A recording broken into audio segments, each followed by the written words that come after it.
sujet qui m'a paru important. Je sens que le Mashiach, ça va passer à côté, mais bon, tant pis, excusez-moi, je savais qu'on a un peu.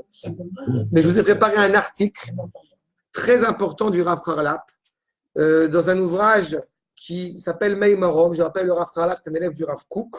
Et le Rav, vraiment, je ne vais pas m'étendre sur toi. C'est un auteur exceptionnel, un Rav exceptionnel. Le Rav Kook avait 3 élèves. Son fils, le Rav Tzvi Yehuda, le Rav Anazir et le Rav Yaakov Harlap. D'accord? Harlap.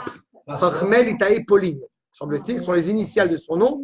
Mais il y a quelqu'un qui essaie de démontrer qu'il était séfarade. En fait. Ça m'arrangerait d'ailleurs. Mais bon, le fait c'est que c'est un grand Talmid Chacham.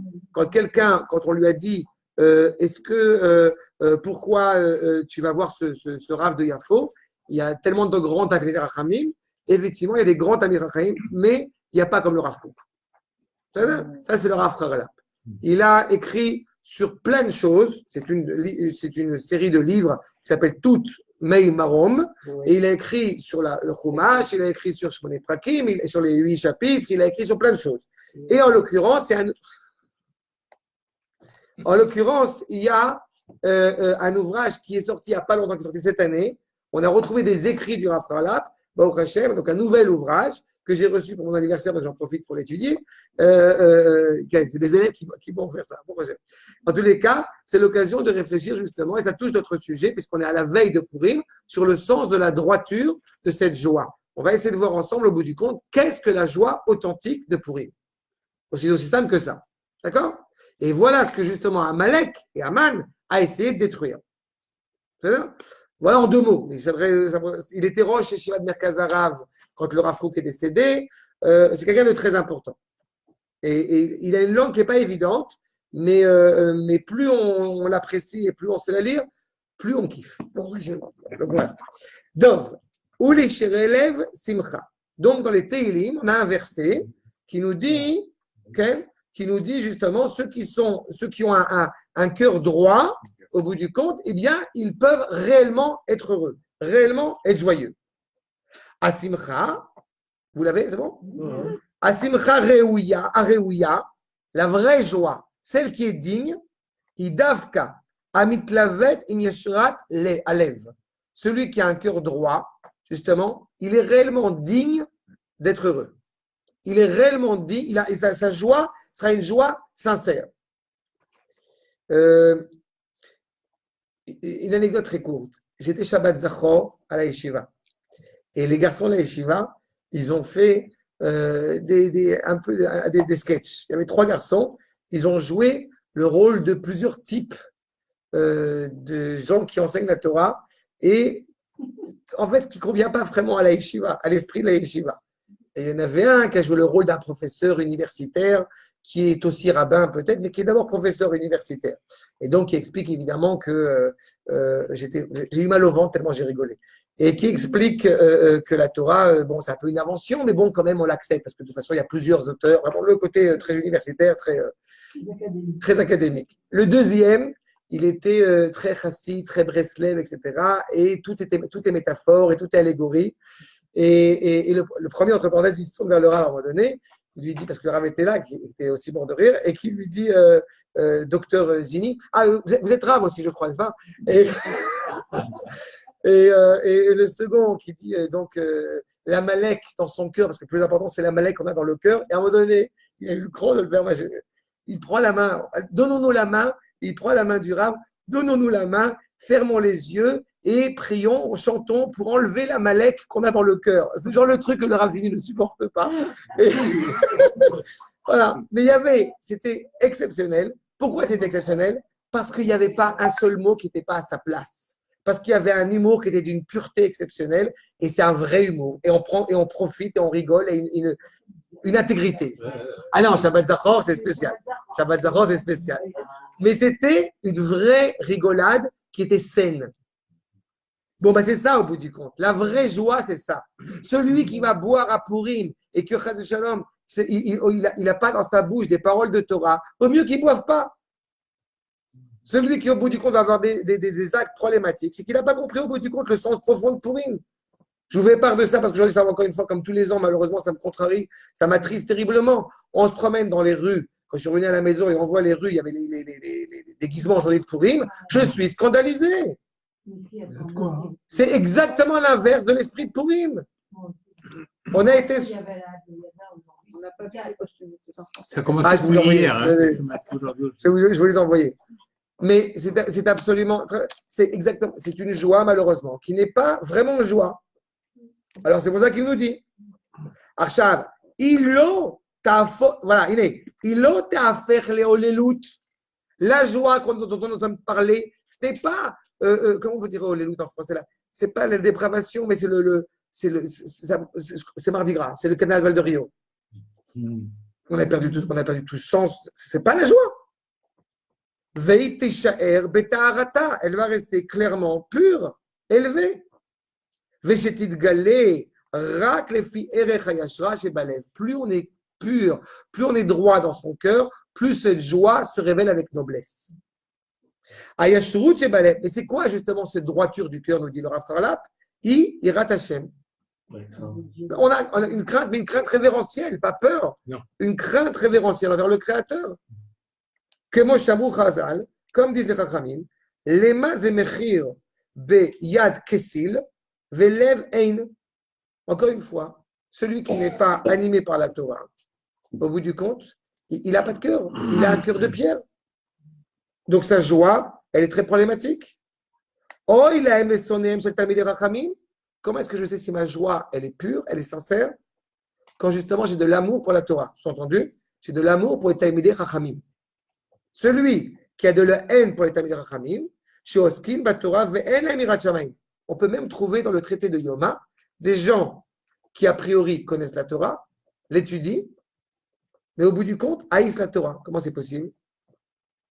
Parce qu'ils ont de la haine pour les Talmidei Chachamim. Celui qui a du respect pour les Chachamim, pour les Rabbanim, c'est la preuve qu'il a de l'amour pour la Torah. Et bien sûr, c'est là pour. Ils enseignent. C'est plus qu'enseigner. C'est plus qu'enseigner.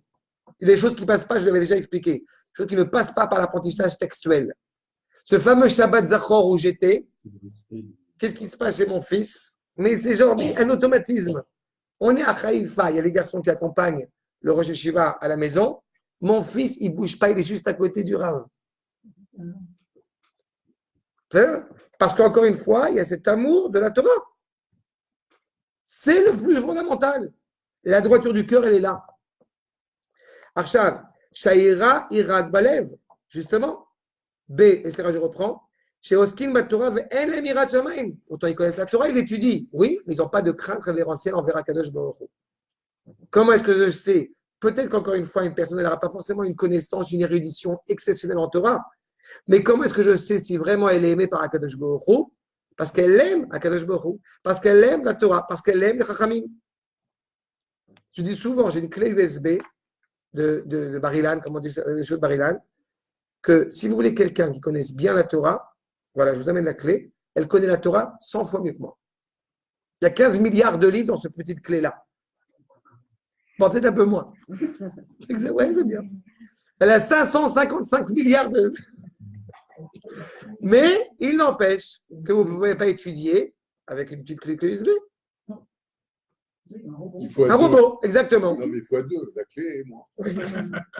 Chez Aïra, Irak Balev, la crainte révérentielle est dans le cœur. Vehi, hi ayashra yoteramiti. C'est elle la droiture la plus exceptionnelle. Mais chez Beladea, en shum yosher emet. Il n'y a pas d'honnêteté, il n'y a pas de cohérence. On doit avoir une relation. L'inverse de cela, entre parenthèses, c'est le cynisme. C'est celui qui, au bout du compte, tourne en cynisme, tourne en rigolade, toute parole sérieuse qui pourrait être tenue.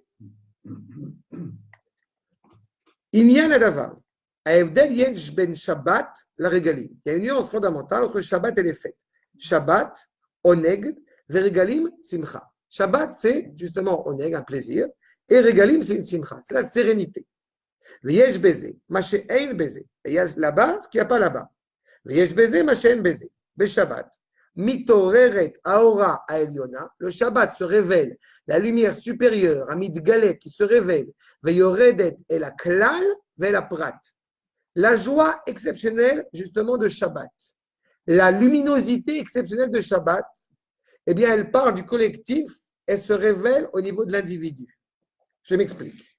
Shabbat, avec ça quand on avait parlé de Pessah. Quand on fait le premier siman de Pessah, on dit Kadesh, on ne dit pas Kiddush. Toute l'année, c'est un substantif. Toute l'année, Shabbat rentre. Vous avez le privilège de pouvoir recevoir un peu de cette luminosité ou non. Ça commence du haut vers le bas. Alors que à Pessah, on dit Kadesh. C'est à toi que je m'adresse. Kadesh, Nikol Bechor. Tu es actif dans cette expression de sainteté. Ça part du peuple, mais Kadesh Israël Ve'azemanim. Ça part du peuple qui va sanctifier le temps. Tu as l'ordre, première mitzvah donnée à Israël, sanctification du temps. Parashat Bo, sanctification du nouveau mois. C'est différent. Mais pour Shabbat, Vetziviona Aelion, Kemoshei Lemala. Le rôle profond, il est en haut, il est supérieur. Qu'est-ce qui est censé se passer pendant la fête? Tu révèles cette luminosité que tu portes en toi. Donc, plus tu es élevé en Torah, plus ce qui va sortir de ta bouche est élevé. Bechol Oda Vegodla, Iyoredet Lemata. Le Shabbat, dans sa grandeur, descend en bas. Ki be Shabbat, Einit Galut Taora, Mitzad Atartonim. Tu ne révèles pas. Ce n'est pas toi qui révèle la lumière de Shabbat. C'est la lumière de Shabbat qui se révèle en toi. Les filles Erer Itorerutam. Et plus tu vas t'élever, plus tu vas arriver à cerner cette lumière. Ki Makol Mitzad Lemala. Mais tout provient d'en haut. D'accord? Je saute une ligne. Nidrash Achana, maintenant. Donc, on se prépare au Shabbat, justement. On se prépare à faire quoi? On se prépare à accueillir le Shabbat. Je sens rien à Shabbat. Pourquoi? Parce que tu n'as rien préparé. Il y a parfois des actes même physiques. Je change de vêtements. Oui. On fait rien comme. Il y a un repas spécial. Tout ça fait que c'est agréable. Zéora Kedesh. Mais tout ça pourquoi?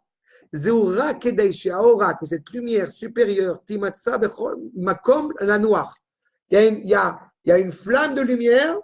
Elle doit trouver comment c'est avec la bajour. Vous savez, on allume le pétrole et on a besoin de mettre ça. Oui, La flamme, elle est là. Mais il faut la diffuser. Toute la préparation à Shabbat, c'est pour pouvoir avoir que cette luminosité, au bout du compte, elle puisse m'éclairer. Makom leikanes, un ustensile pour pouvoir rentrer. Chez mes biladea achana, sur cette préparation, lo yufne makom beada. Et bien, on ne pourra pas trouver un endroit pour pouvoir retrouver comment dirais-je, éclairer cette luminosité. Pas éclairer cette luminosité. Vous comprenez ce que je veux dire? Diffuser, révéler cette luminosité. Elle existe, elle est là. diffuser. Vechena achana, donc la préparation. I leitnakot, donc se nettoyer. Michol ichluch mikol chala.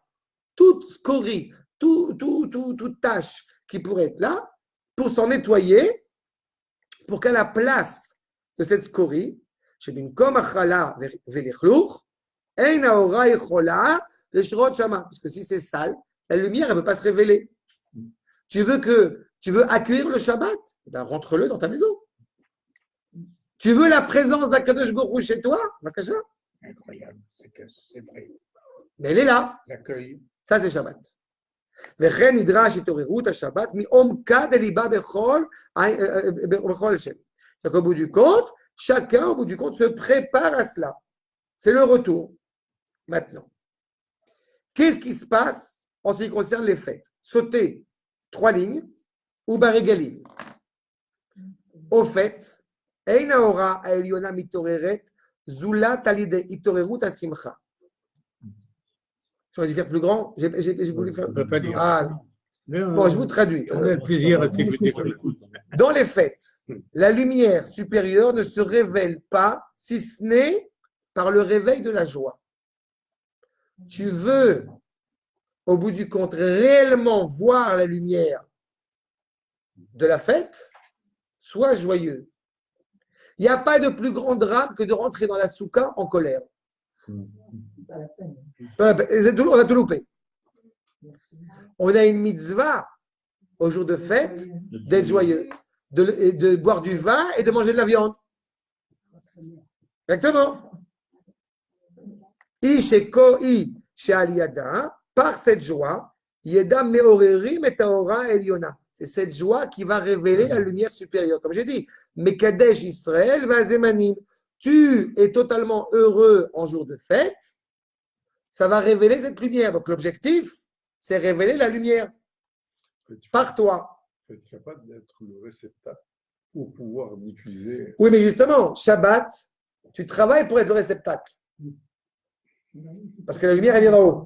Alors que la fête, tu révèles la lumière qui est en toi. C'est l'inverse. Il faut la Et des fois, ça renvoyer. se confond, je trouve. Parce que des fois, pendant la fête, on a l'impression qu'on est Shabbat. Mais Pessah non, est attends, appelé- le Shabbat, c'est le mot accueil. On accueille. Pessah Mais pendant est les appelé- fêtes, il n'y a pas le mot accueil, je Pessah- crois. Pessah est appelé, c'est une très bonne remarque. Pessah est appelé Mimacharat Shabbat ou Sfartem et Haomer, ou Sfartem et Chol Moshvotechem. Le lendemain de Pessah, on compte le Homer et Pessah est appelé Shabbat. On se sent comme si C'est Shabbat. plus qu'on sent, c'est qu'il y a une rencontre entre deux luminosités.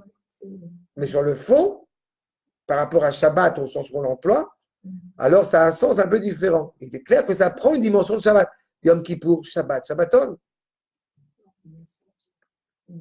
Je rappelle, on l'avait déjà un petit peu évoqué, Yom Kippour, c'est la Neshama, Purim, c'est le corps. La luminosité qui doit t'animer. On sait très bien, on boit du vin pour révéler ce qui est au plus profond de nous. Donc, tu dois boire du vin, mais tu dois boire du vin parce que tu es capable de boire du vin, parce que tu as travaillé pour que l'intérieur que tu portes se révèle avec toute sa grandeur et toute sa noblesse.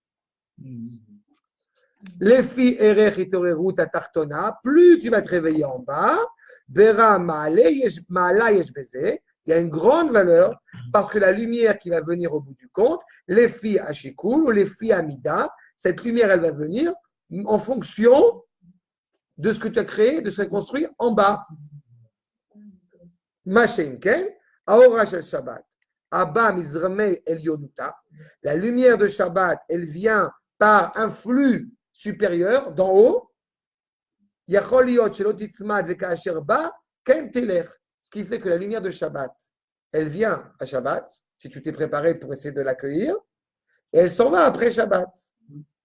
Alors que la lumière de la fête, plus tu t'es préparé à la fête, plus le jour de la fête, elle va sortir. D'où l'importance, j'ai le privilège, quand à chaque fois qu'arrive chaque fête, j'ai toujours, c'est le moment le plus important de l'année.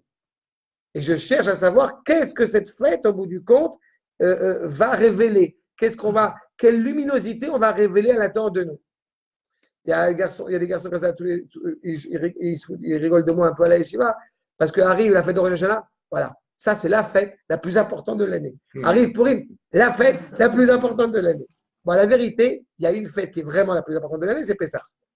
Mais il n'empêche qu'à chaque fête, on révèle cette luminosité un peu plus. Donc cette joie. La joie, simcha, elle est synonyme, c'est pas un hasard, justement, de shlemut, de perfection, de complétion. Simcha otiot Mashiach. C'est la plénitude. C'est exactement cela auquel on doit aspirer. Et quand on est à Yom Kippourim, où c'est toute la Neshama qui s'exprime, on peut le comprendre. Mais la grandeur, c'est d'arriver justement à révéler que le corps aussi a son importance. Amalek, il dit, ok, tel Esav avait dit dans le ventre, dans la matrice de sa mère, ok, moi, je suis le maître du corps, toi, tu es le maître de l'esprit. Mais au bout du compte, ton corps n'a aucune valeur. Ça, c'est bien pour Yom Kippourim. Mais à Purim, on est en train de révéler qu'on n'est pas seulement l'esprit qui a toute sa valeur, mais le corps aussi a sa valeur. Il y a une mitzvah, c'est de faire un mishté à Purim. Aman, il dit, je vais exterminer leur corps d'abord, comme ça après j'exterminerai leur esprit.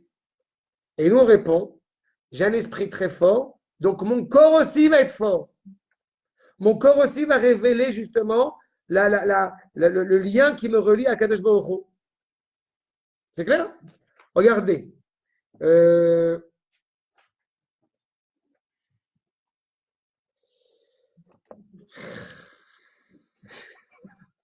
Bon, on a encore une heure à peu près. Je veux arriver à Amalek où justement ce qu'il va dire, c'est, pour vous trouver au niveau de la feuille, attends, exactement. Le Omnam Amalek, c'est. Voilà, exactement. Qu'est-ce qu'il fait Amalek? Sixième paragraphe. Exactement. Merci. Ah oui. Merci. D'accord? Au bout du, mais ça veut dire bien, que ce soit bien clair. Donc, une joie qui n'est pas accompagnée de la droité, de l'honnêteté, de la cohérence du cœur, au bout du compte, elle crée un déséquilibre, elle crée une détresse. On n'est pas dans la recherche d'un humour immédiat, justement ponctuel, on est dans la recherche d'une joie authentique, profonde.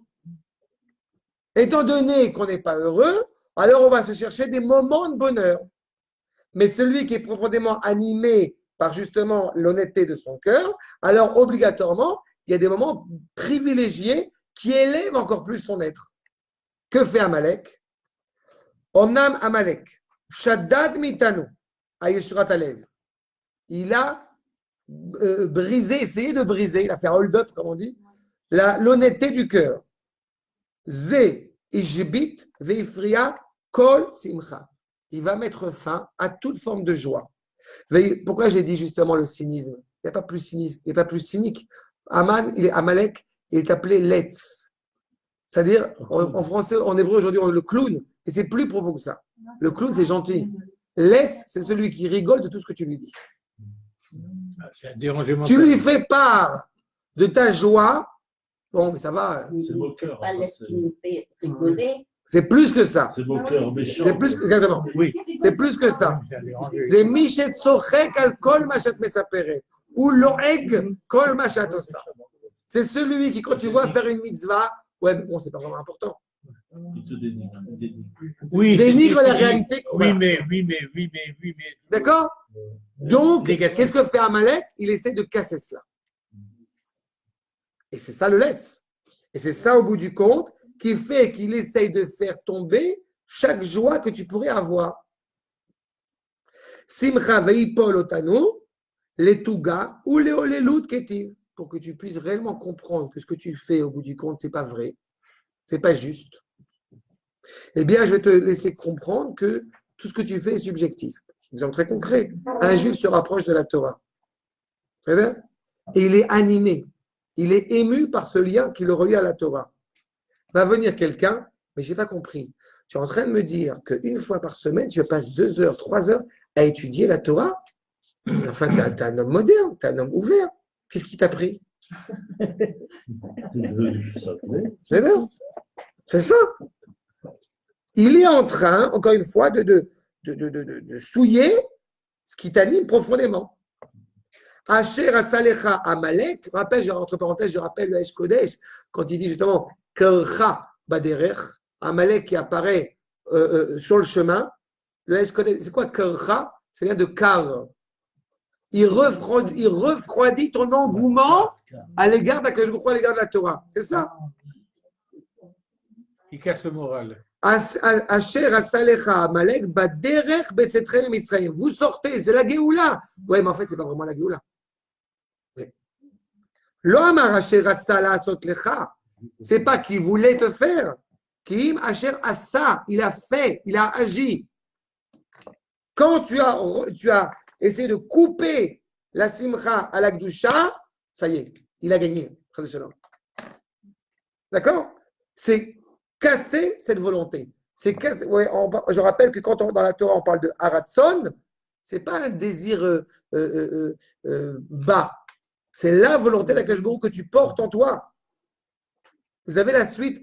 Haratson, Ach Haratson Tsarich Liot. Vous l'avez la suite? C'est voilà. Oui, troisième coup. Ach She Haratson Tsarich Liot Gamhu Domé la Ratson Elion Baruchu. Quand tu vas te réjouir pour Purim, tu te réjouis parce que cette volonté te relie à la volonté du Créateur. Hameler qui est constamment présent dans la Megillah.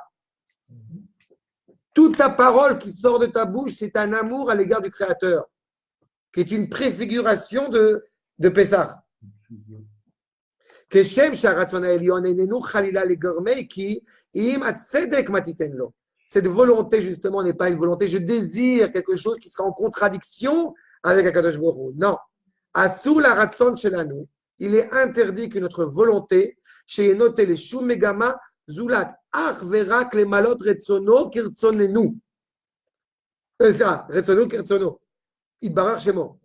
Il est interdit de penser une seule seconde, de laisser incliner notre volonté à penser qu'on voudrait faire quelque chose qui serait en contradiction avec Akadosh Baruch Hu. Fais en sorte que sa volonté soit ta volonté. Parce que ta vraie volonté, c'est de faire sa volonté. Et Amalek te fait trébucher. Israël, en tant qu'Israël, n'a d'autre volonté que d'être relié au Créateur. C'est sa volonté profonde qui se révèle le jour de Purim. Ou Behemet Israël mitzad atzmam, en lahem ratzon acher. Israël en tant que tel n'a pas d'autre volonté si ce n'est l'ashlim ou les malot retzono itbarach shemo, de faire réellement la volonté d'Akadosh Baruch Hu. Ve'im hayu Israël magiim lehar Elohim lifnei sheba baderech Amalek ve'ifsikam. Si Israël est arrivé au Har Sinaï avant même qu'Amalek apparaît, j'irai même plus loin que ça. Si Israël avait directement reçu la Torah, toute la Torah d'Akadosh Baruch Hu et pas de Moshe Rabbeinu, alors sa joie ne se serait jamais estompée. Mais comme on a traversé Amalek juste avant, on nous dit Betzetram et Refidim, on était sorti de Refidim où on avait combattu Amalek, et après on va recevoir la Torah. Donc on a reçu la Torah avec une inclinaison qui n'était pas encore stable. On sortait d'esclavage en plus. Mais du fait d'avoir reçu justement la Torah de Moshe Rabbeinu, ça nous rendait, d'un homme, aussi grand soit-il, ça nous rendait faillibles. Donc il y a toujours un instant où peut-être on va avoir le sentiment que ce lien qui nous relie à la volonté suprême peut s'écorcher, peut trébucher. Et à Purim, on reçoit clairement la Torah des Chachamim. Donc on voit que notre identité profonde qui nous relie à Kadosh Baruch Hu n'est plus tangible. Au moment où on aurait pu s'assimiler totalement, on ne s'assimile pas. Le peuple ne meurt pas. Au moment de Perse, le monde a cru, il y a une autre forme d'être Israël. Vérous Israël. Je fais un anachronisme, je le sais, mais c'est un peu dans le sens. Et il se s'avère que pour lui, non, personne d'autre peut être Israël si c'était Israël. Donc dans notre cœur, on se réjouit à l'égard du Créateur. Regardez ce qu'il nous dit la suite. Si effectivement il n'y avait pas eu ce combat avec Amalek, qui avait créé un obstacle à ce lien qui nous relie à Kadosh Baruch Hu, Ayu Zochim, alors ils auraient eu le mérite. Chez Shum Ratzon Acher, aucune autre volonté, Lo Ayanispach Elem, ne leur été attaché. Ve'az, Kol Masheratsu, tout ce qu'ils auraient voulu, Aya Midgale Gam Befoal Agamur. Tout se serait révélé, pas seulement en potentiel, mais en acte. Vayu Magim le Shlemutam Amiti chez Betachlit Yetziratam. Et ils seraient arrivés directement à leur finalité, ce pourquoi ils ont été créés, c'est-à-dire la perfection. Ki beyetziat Mitzrayim nidgala retzonam. Seuls ceux qui sont sortis d'Égypte ont révélé qu'ils étaient vraiment ceux qui étaient dignes de sortir. Quand tu sors d'Égypte, tu révèles, quand tu prends sur toi de sortir d'Égypte, tu révèles que tu es vraiment Israël. Celui qui refuse de sortir d'Égypte, c'est que, semble-t-il, ce n'est pas à toi que ça s'adresse. La fin d'identité du peuple juif, c'est justement la sortie d'Égypte. Donc, ki beyetziat Mitzrayim, nidgala retzonam, shenim shechu acharav itbarach shemo. Encore une fois, chéra chéri, mon bien-aimé, je suis à la course pour courir après mon bien-aimé. L'intimité entre le Créateur et la créature. Et on ne veut pas faire d'obstacles, massach, un écran qui crée une distinction entre Akadosh Baruch Hu et Am Israël. Et cela prend sa source où? À l'humilité. Justement, en se disant, l'humilité est toujours dangereuse.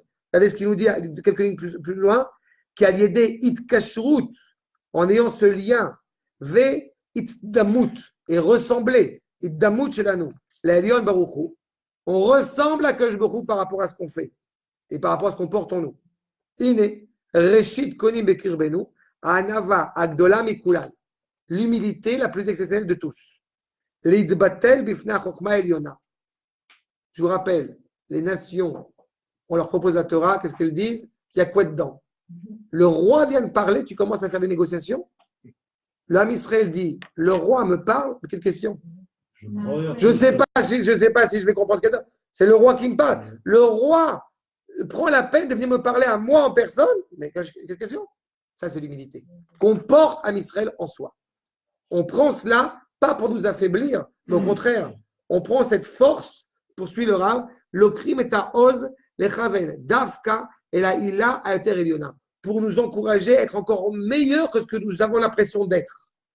Le jour, toute l'année, tu es, comme dit le Rav Kook qui dit sur les guérettes pourries, un dernier article qu'il a écrit, toute l'année, on est sous en fait. Pourquoi on est sous? Parce qu'on croit que ce qu'on voit comme étant droit n'est pas droit. Alors, le jour de Purim, on remet les pendules à l'heure. C'est-à-dire que le jour de Purim, en buvant, tu révèles cette identité absolue, géniale, fantastique que tu as en toi. Tu prends cette force que tu crois faible pendant toute l'année, tu dis, mais qui je suis? Moi, je vais donner un cours de toi. Moi, je vais. Le jour de Purim, ça se révèle clairement. Et on prend cette force, Umafnea à nous, midbatlim, bitul gamour va'anavat tzedek va'emet. On prend conscience qu'au bout du compte, c'est Akash Baruch Hu qui dirige l'histoire. C'est lui le cœur de la justesse, le cœur de la vérité. Cette humilité-là, donc que nous propose Akash Baruch Hu toute l'année, on voit que c'est lui qui dirige. Entre parenthèses, je l'avais déjà évoqué par rapport au sens des mitzvot. Ayom Kippourim, il y a le Goral qui va décider le bélier qu'on va travailler ou pas. Le Goral, pourri. Ah, pour roi Goral, tu crois que c'est toi qui dirige, mais non, tu as oublié. Ah, Kadosh Baruch Hu Matzmiach Yeshua, c'est lui le maître à bord. C'est lui qui avance. Et toi, tu te réjouis de savoir que tu as ce privilège d'en faire partie. Je termine, dernière ligne, justement, du Rav Harlap. Ou mes simcha chez Isoda, donc le fondement même de cette simcha, tu vois, ça revient exactement à ce que tu as évoqué tout à l'heure. Ismar Israël be'osav. Israël se réjouit de faire ce que Akash Baruch Hu attend de nous de faire. Benet Zion. Ça, évidemment, on ne peut pas rêver la volonté d'Akash Baruch Hu complètement tant qu'on n'est pas à Zion. Benet Zion, Yagilou be'malka. Yagilou, ça s'écrit en gros, c'est plus facile à lire. Yagilou be'malka. Ils vont se réjouir d'être dans l'intimité avec leur roi, Akadosh Baruch Hu. D'accord? Ça, Amalek a essayé de le couper. Amalek a essayé de créer le doute, de nous faire croire qu'au bout du compte, la fête de Purim, elle ressemble à Mardi Gras et au carnaval de Rio. Mais nous savons que ce n'est pas cela. Ainsi, Valken, Isod Avodatenu, le fondement même, en ce mois de Hadar, Bechodesh HaSimcha, de Leigael Mikolele, de se libérer de toutes les comment ça s'appelle non, il y a la chanson de Aznavour là, pas charlatans, non,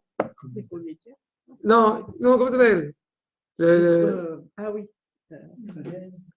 C'est ça, de toutes les illusions. Il y a une chanson d'Aznavour. Non. J'ai oublié. Bon. Il y a une chanson qui parle de ça, C'est dans le traité Aznavour. Bon, peu importe. Le fait est de se libérer de toutes les corribés, pas les coribés, non. Non. J'ai oublié. Les charterlers. Bon, j'ai oublié. Bon. En tout cas. Je vois l'air de ça. J'arrive pas à mettre un mot. De toutes les illusions auxquelles on peut être confronté. De toutes ces illusions de joie. De tout ce qui t'apparaît comme étant la joie qui n'en est pas une, il faut s'en libérer totalement. De tout ce que les nations et de ce qu'Amalek veut te faire croire qu'est la vraie joie. Encore une fois, combien de fois on peut entendre cette phrase? Nous, on se réjouit. Mais vous, comment vous vous réjouissez, les religieux? Alors, souvent, qu'est-ce qui se passe? On veut se défendre. Non, nous aussi, on se réjouit. Mais non, c'est pas nous aussi, on se réjouit. Tu ne sais pas ce que c'est que la joie. Tu sais pas ce que c'est que le plaisir, vraiment. Pas un plaisir démodé. Mikahava et Anava. De l'orgueil à l'humilité. Mitahava et Ahava. De la pulsion, de ce qui est débauché vers le vrai amour. Miatzvut, de la tristesse, de la colère, de la déception, vers la crainte révérentielle envers le Créateur. Meolelut et simcha. De boire du vin pour dire des bêtises, à boire du vin pour dire des belles choses, pour être réjoui, pour réjouir le cœur. Et tout cela dépend de quoi? D'une seule chose. Va kol taloui beishra talev. Tout dépend de la droiteur du cœur, l'honnêteté du cœur, de la crainte révérentielle en ce qui est juste, en ce qui est noble. La lechet achar alev velo achre shrirut alev. D'aller selon les vraies inclinaisons, la droiture du cœur et non selon le déterminisme. Je suis comme ça, donc qu'est-ce que je peux faire? Je n'ai pas le choix. Non. Les yashrut alev velo le akumumiyut shebalev. La tefila, ce n'est pas avodat alev, c'est l'avodat sheba lev. C'est le travail sur le cœur. Akum, tordu. Les achlida, la rouille qui est sur le cœur. Ve'az ikuyam banu. La rouille sur le cœur. Oui, c'est-à-dire que Khalida, c'est de rouille. C'est-à-dire que ce qui est, à la base, c'est de l'or, à la base, c'est quelque chose de bien, et il y a une scorie qui te laisse croire que c'est devenu quelque chose de vrai. Il n'y a rien de plus grave quand quelqu'un travaille sur ses vertus et qui sait qu'il a des défauts, de croire que ces défauts, au bout du compte, c'est sa nature profonde. On ne fait rien, exactement. Et c'est au bout du compte, on se désespère de cela. Voilà, exactement. Alors que justement, nous avons confiance dans la droiture, dans la justesse, parce que nous sommes une créature qui avait été créée par un créateur. Et c'est justement parce qu'on veut se réjouir vraiment qu'on travaille là-dessus pour justement, au bout du compte, donner sens à ce fameux verset dans les Tehillim, Or Zaroua la Tzadik, ou l'Ishrelem Simcha. C'est justement parce qu'on est relié à ce bras, à cette luminosité de la justice, que on sera vraiment réjoui justement le jour de Pourim.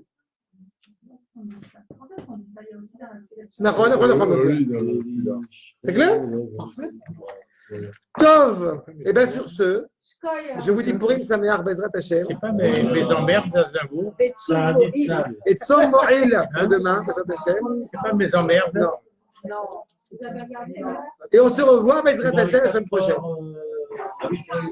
Pour le prochain.